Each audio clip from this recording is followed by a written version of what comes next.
Welcome to The Source, where we combine the headlines with in-depth conversations with the newsmakers themselves. Today on the program, authorities shut down the first Pogo company due to tax violations. Task Force Pogo implemented the order this morning to shut down operations until they comply with the required tax payments. Intensifying the government's campaign against unregistered foreign workers. It is unfair for tayo. We are the citizens here. In our work, nagbabayad tayo ng tax. Also, the second package of the tax reform law now under scrutiny.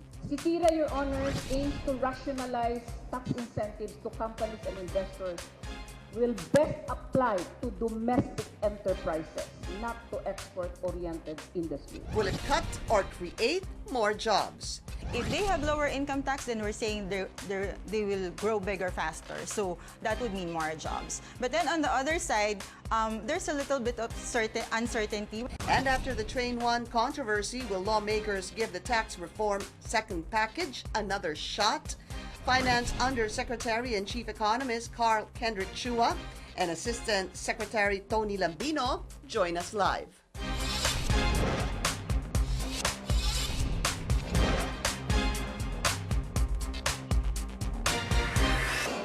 Thank you for joining us. I'm Pinky Webb. The government stepping up its efforts to crack down on illegal Philippine offshore gaming operators or Pogo hubs as it shuts down one Pogo company due to tax violations. The government also encourages Pogo industries to remit income taxes withheld from its workers. Also, the debate on the second tax reform package of the Duterte administration continues. Some groups worry thousands of workers will be displaced. Others say this will scare potential foreign investors. Will lawmakers move to approve this?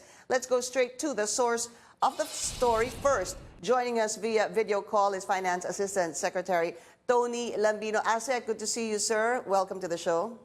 Good morning, Pinky, and good morning to everyone watching. All right. Sir, the Pogo company, it's called Great Empire and Gaming and Amusement Corporation, was shut down because of tax violations. From what I also understand, sir, it did not register with the BIR. You led the operation together with the BIR and the QCPD. Sir, what did you find out? So the Great Empire Gaming and Amusement Corporation is a Pogo service provider. It has 8,610 employees, mostly foreign nationals, and has 3 offices. Now, its head office is in Subic, and it has its largest operation in Eastwood, Quezon City.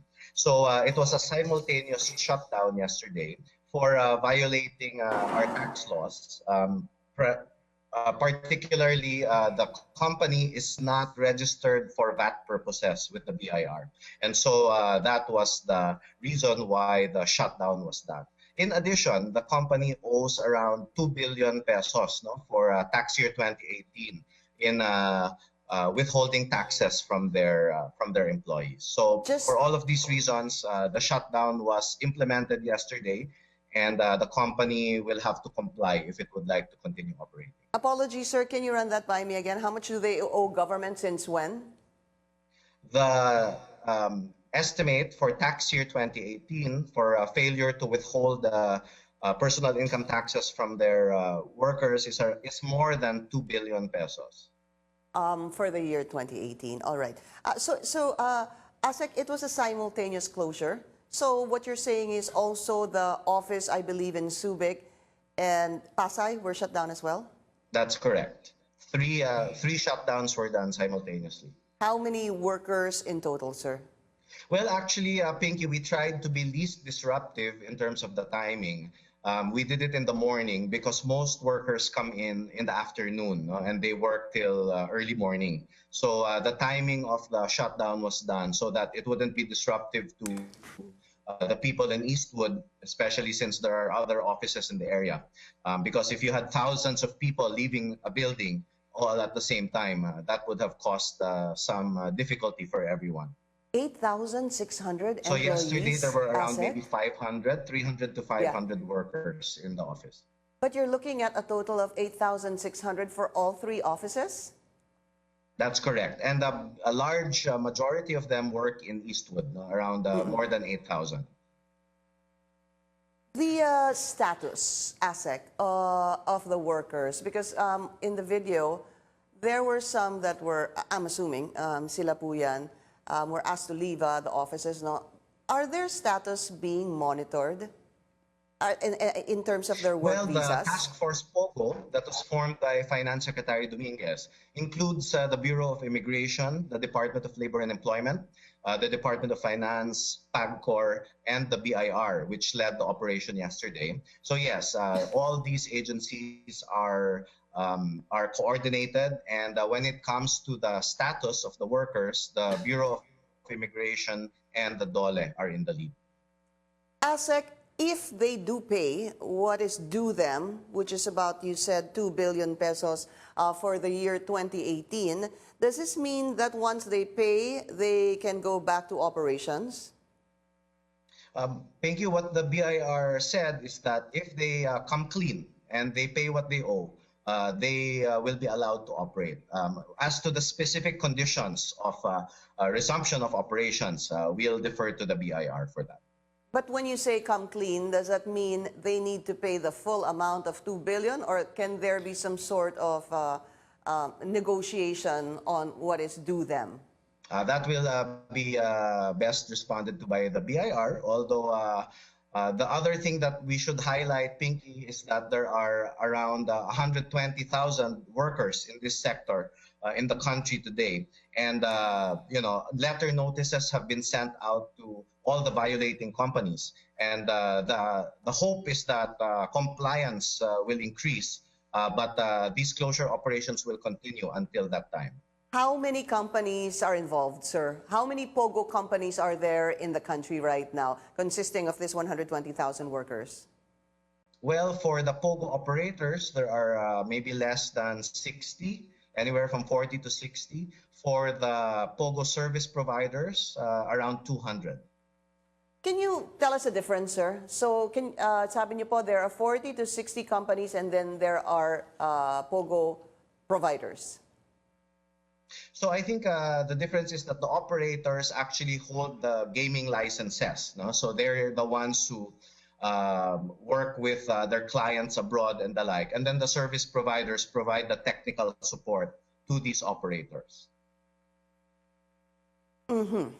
In total, sir, how many operators and how many providers are there in the Philippines? Would it be right to kind of lump them together as companies of Pogos? Well, they're the companies that are active in the Pogo industry. In total, I'd say anywhere between 260 to 300 companies.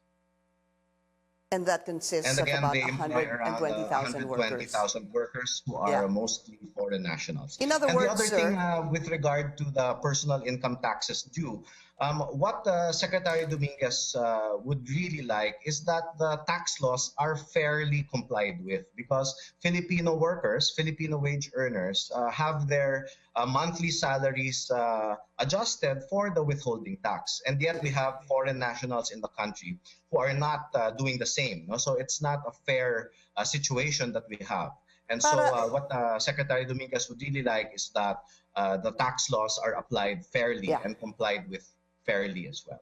just to be very clear about it, ASEC, that means that these workers were not being, they weren't paying their withholding taxes. Their taxes That's were not correct. being withheld, tama sir, and remitted to government. Sorry. What was that, ASEC? Hello, Pinky. I think I understood the question. There are 120,000 workers, and the vast majority of them, before the task force started operations, were not paying their personal income taxes. That's I correct. see. And the Okay. estimate for that is around 2 billion pesos per month. Okay, 2 billion pesos per month. Per month, that's correct. Is what is due these 120,000 workers. Yes, that is what is due the government, and the share that they should contribute to the public services, the road maintenance that we all use. Yeah. ASEC, how many companies are being monitored for the possible shutdown if we're looking at companies numbering 260 to 300, both companies and service providers? Well, my understanding, Pinky, is 130 letter notices were sent out. In the case of JEGAC, or the Great Empire Gaming and Amusement Corporation, they received their letter notice, according to BIR, around 3 months ago, and they failed to comply, so they were shut down. Yeah. But all 130 companies that have received letter notices are being monitored. Sir, what does it make you think? You have the finance secretary obviously serious about them having to pay the correct taxes. Letters of notice. This was already announced months before, hence, letter of notices were sent. Sabi niyo po, with regards to Great Empire in Gaming, a letter of notice was sent months ago and yet they didn't comply. Does that mean that they're not taking seriously government's campaign for them to start paying taxes, sir? Well, I would assume that now they're taking it very, very seriously. After yesterday. That's correct. And I'm sure all the others have noticed as well. Okay. Asik, also very quickly, I wanted to ask you what is the stand and the possible progress on putting these Pogos in hubs so that they can be, number one, controlled, and number two, monitored? Well, I believe that was something that the Department of Labor and Employment may have mentioned a while back, maybe a few weeks ago. What Secretary Dominguez said with regard to that issue is that, well, it would facilitate tax collection and compliance. But with regard to the other issues that are involved, I think this is more a matter for the Labor Department to handle. All right. Thank you to Finance Assistant Secretary Tony Lambino. Thank you, sir. Thank you, Pinky. Thank you very much. We'll be taking a short break. When we come back, the chances of the second package of the tax reform law. Let's understand this better. Finance Undersecretary Karl Chua tells us more. This is The Source on CNN Philippines. Please stay tuned. You're watching The Source on CNN Philippines. Joining us now in the studio, another, finance guy, Finance Undersecretary Karl, Kendrick, Chua, Yusek, thank you for coming over, Thank sir. you. Good morning, Pinky. It's something I'm really also very concerned and interested to find out, and I hope we can impart this to the audience as well. The Trabajo Bill, this is the second tax reform package under the Duterte administration, you are hoping that this should be passed soon for next year, no? Yes. Next year's implementation. Now, how you always describe it is this is different because this is not putting taxes really on individuals. In fact, it's lowering, number one, corporate income tax, and number two, rationalizing fiscal incentives. Let's first talk about lowering corporate income tax. Apparently, we have the highest income tax in the ASEAN? ASEAN region, yes. In the ASEAN region. So if we're going to put up that graph, my question is, why us? Why do we have the highest corporate income tax in the ASEAN region? Well, that's a very good question. We have the highest corporate income tax rate, but we also have one of the narrowest base. The reason for that is we have not been able to lower it for a long time. Number one, because we have in the past fiscal problems, which have been resolved in recent years. Number two is we have been giving exemptions and incentives. The total amount we estimated in 2017 was 441 billion peso, given to just 3,150 firms. So the idea of Package 2 is we make the corporate income tax system fairer. So we lower the rate so that 990,000 SMEs will benefit. And we broaden the base so that it's fair for everyone. So you pay based on your ability to pay. So what you mean is we could have the highest corporate income tax as seen on the graph at 30%. But there's so many incentives that somehow that doesn't, it balances it off with a lot of the exemptions that we're giving companies. It basically removes the potential for us to generate revenues. I'll give an example.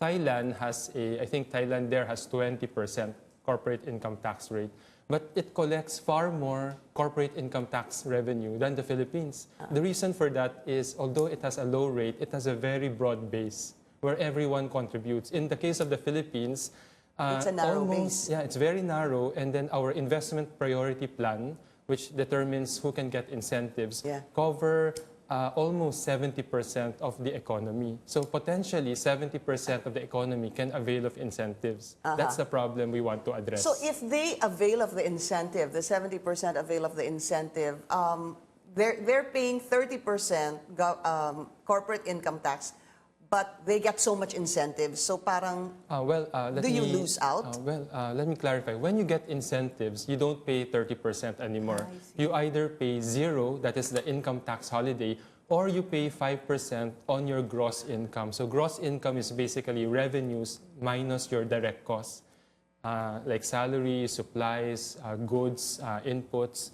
And then from your gross income, you just pay 5%. And that 5% is in lieu of all taxes. So you don't pay VAT, you don't pay customs duties, you don't pay local They're so taxes. lucky.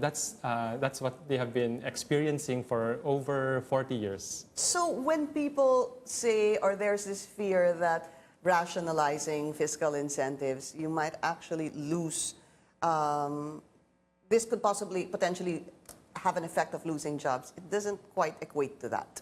When we say rationalize, we want to fix 4 major problems.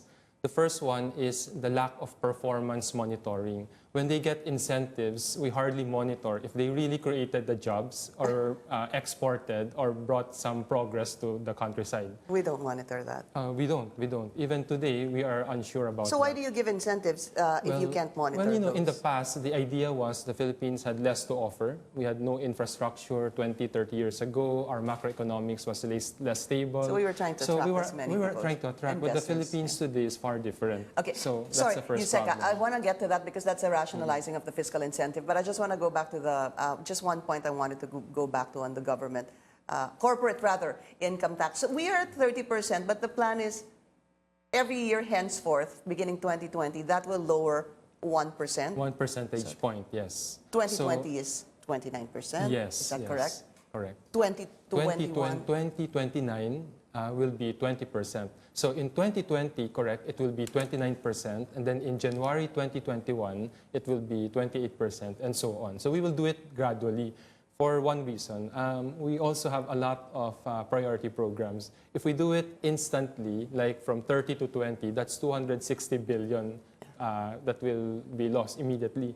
And we still have to pay the infrastructure and all the priority programs. So what we decided was a middle ground, wherein we already show the schedule so corporations can prepare, and they can gradually feel that benefit. Yeah, I was going to say that when you have a 1% reduction every year and giving that kind of information to investors, that this is the graph for the next 10 years, they come better prepared. Yes, Okay. They can plan and they can start saving or reinvesting, and that creates jobs. So this gradual reduction creates 1.6 million jobs over the next 10 years. Okay, how do you get to know that this will create 1.6 million jobs in the next 10 years?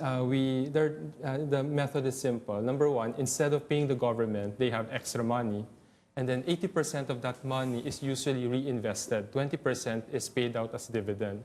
So there's a simple multiplier model, basically, that converts how much you spend or invest into jobs. So that's basically how the idea works. Is there anything, what is the biggest fear on lowering corporate income tax? What is the downside of that? Well, the downside is that we are going to give up revenues. So we have to balance that immediately with rationalizing incentives. And rationalizing incentives does not mean taking them away. Yeah, because when it's being talked about that rationalizing fiscal incentives, it almost brings this idea that companies will get turned off, they will leave the country because you're taking away their incentives.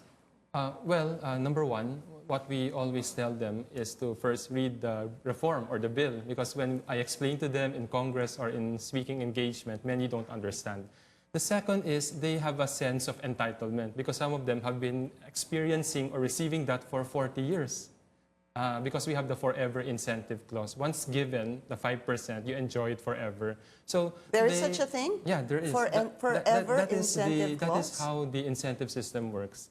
You enjoy 4 to 8 years of income tax holiday, so you pay 0. After that, you are given the 5% gross income earned with no expiry date. So that's why we have data showing that there are firms enjoying it for almost 40 years. Wow. So, and there's no deadline. Yeah. So long as they're operating, they can enjoy it. Is that something that will be changed in the Trabajo Bill? Yes. Can you take out that clause? Yes, we are. Okay, we are. All right. So actually, as I was mentioning, the first problem is performance monitoring. We have to begin monitoring that. If they say they are going to bring in $1 billion investment or create 10,000 jobs, we will want to monitor that. And if they perform, then the incentives are provided. If they don't perform, then the incentives are not provided. And the monitoring will be coming from Well, the government does it, and we propose that... which particular agencies? Well, you know, if they apply to PEZA, PEZA should monitor it. If they apply to BOI, BOI should monitor. So the second problem we want to address is targeting. We don't want almost 70% of the economy potentially availing for incentives. So we should choose the top sectors that really matter for jobs or the future, or that are high-tech. So the third is time-bound. We are going to remove the forever incentives. What the Trabajo Bill says, so Trabajo means Corporate Income Tax and Incentives Rationalization Act, which is a new name for trabajo. So basically what it says, you are given incentives from 5 to 10 years, and then based on your performance, you can reapply. So we have this check and balance. And finally, transparent. Today, we don't even know who got the incentives by name and the amount and the benefits they gave to the country. So we are reforming that so that the incentive system will be performance-based, targeted, time-bound, and transparent. You know what? I have to tell you, it sounds good, but personally, from, well, a layman, if monitoring is not good, all what you said is going to be very unsuccessful, I mean, to me, because it needs to be, I mean, when you talk about performance monitoring, obviously, parang it seems a bit confusing that if you're with PEZA, PEZA will monitor. If you're with CESA, and that's something we need to talk about, these free zones. Free zones, yes.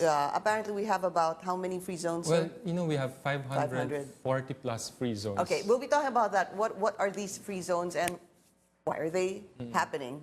We'll be taking a short break. We'll be right back.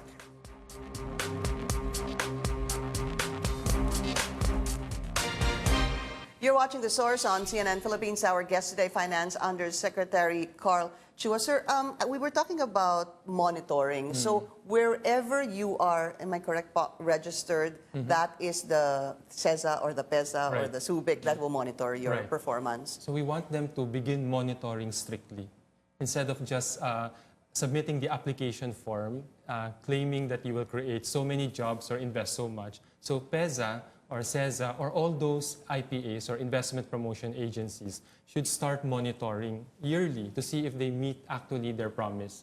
Now, And they're not doing that now. Well, I don't think so, systematically, because we don't have data to show, for instance, how much of the approved investment that they claim actually materialized, how much jobs they originally promised actually materialized. We know that there are so many jobs, but is this the optimal amount? Can they have done better with the money or incentives that was given to them? So that's what we want to monitor. But it's not to blame. This is not to blame anyone, sir, or to play a blame game thing.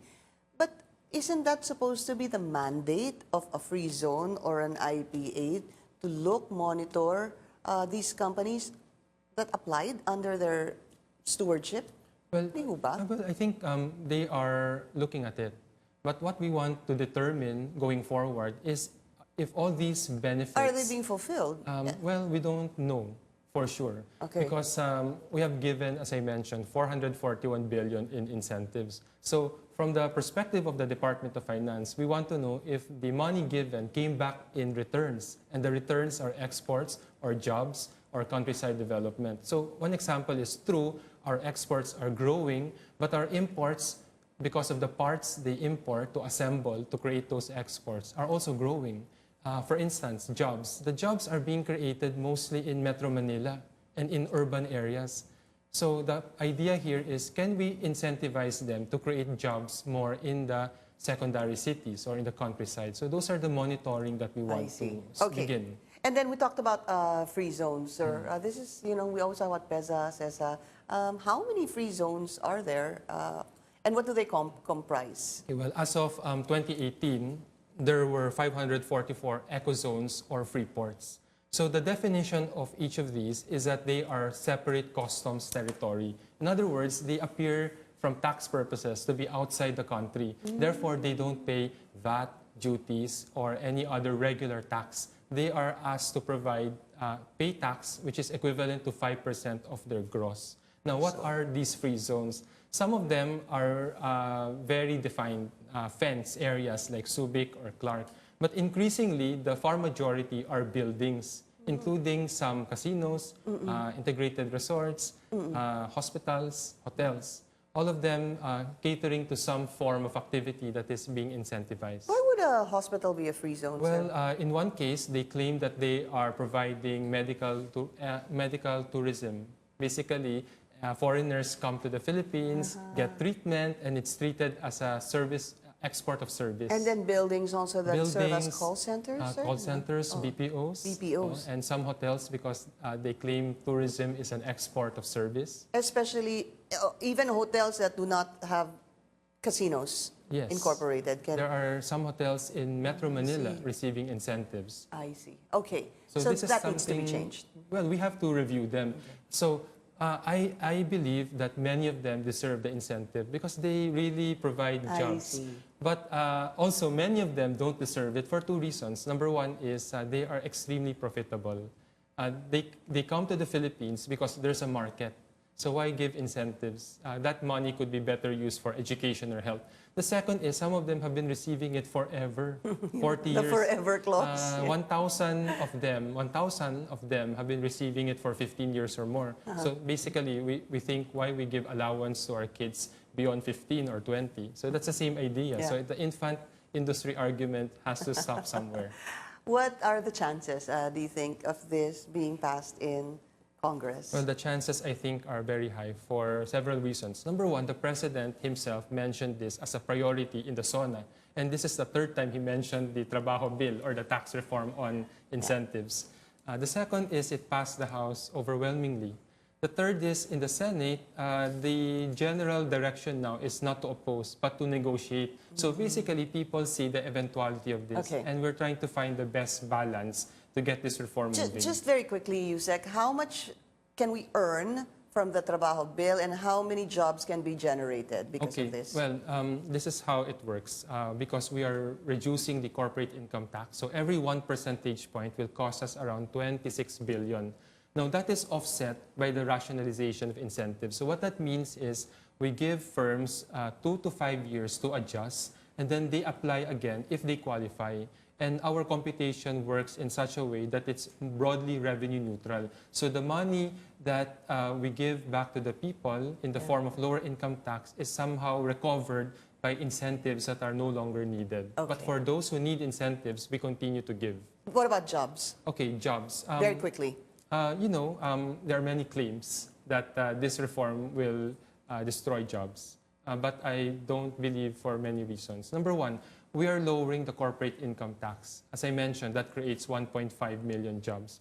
The second is we are keeping the incentives for those that really qualify and that are creating jobs. In fact, we have one incentive which goes like this. If you create one job, you can bill the government 150% of the salary. So that gives them the incentive to create more jobs and so on. Okay, all right. We're going to have to leave it at that. Finance Undersecretary Karl, Kendrick, Chua. Sir, thank you so much for explaining this to us. And today marks the 3rd anniversary of The Source. We would like to thank our guests for sharing their time and knowledge in order to provide in-depth conversations on stories that matter to most Filipinos. Also, thank you to our viewers both on TV and online for sharing your thoughts on today's most pressing issues. Maraming salamat, sir. Thank you for joining us here on The Source. I'm Pinky Webb. You're watching CNN Philippines.